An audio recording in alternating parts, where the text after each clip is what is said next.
Hello, I'm Elaine Moohan and I'm speaking today to Frances Dunlop from Skippa Clwai, Clwai, the Inverclyde Waulking Group.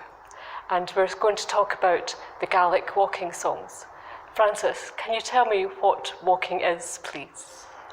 Well, walking is the finishing process of the whole procedure of making tweed.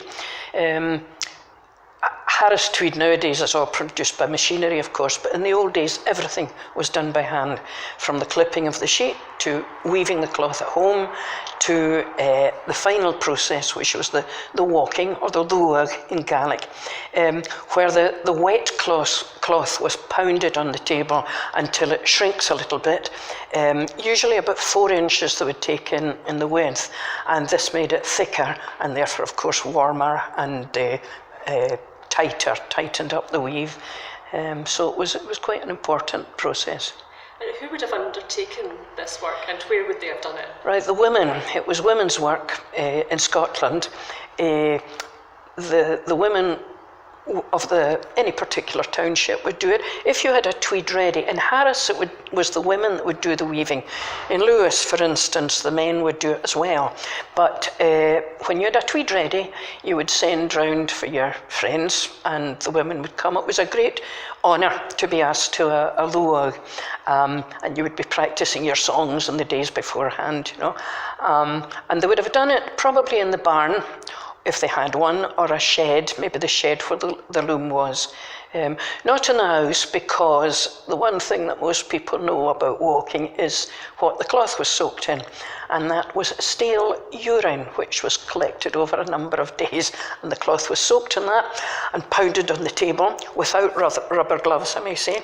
And the purpose of that was to take the grease out of the cloth, also to soften the cloth.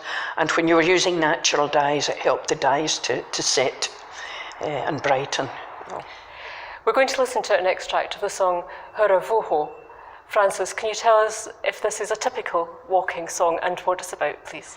Well, the song that we're going to listen to, Hura Voho, fairly typical because, for one thing, it's quite a long song. We've just got a tiny clip here.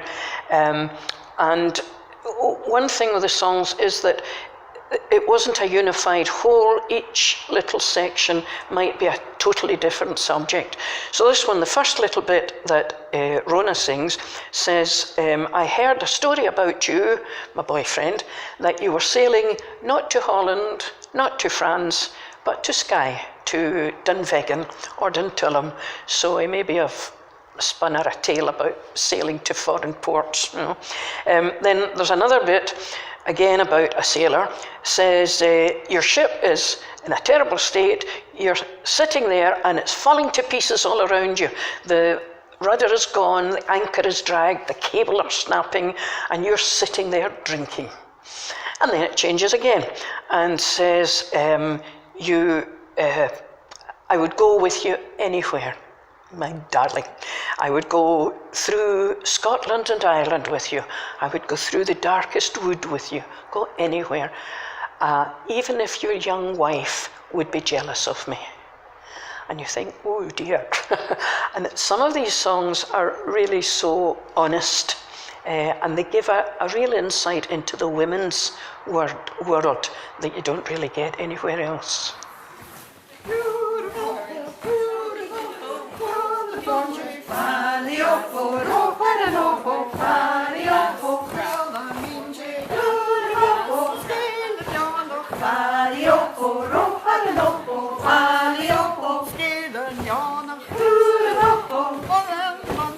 Valley,